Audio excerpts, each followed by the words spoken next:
The biggest expectation a client should have from an attorney is constant communication. So at any time, if you're involved with an attorney and you feel like that communication breakdown is limiting your recovery, obviously you have the right to choose.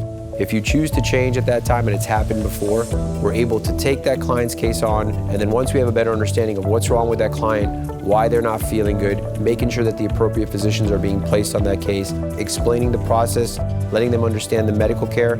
We've seen on numerous occasions when we've taken cases from other law firms where there was minimal treatment and the client just discontinued care.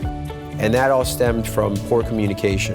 Every client gets their cell phone number, so I always tell clients, you have the same number that my kids have. We are accessible to our clients, whether it's the biggest case in the office or the smallest case in the office, and we're going to be partners in this from the beginning of the case to the end of the case. That's the Anidjar and Levine difference.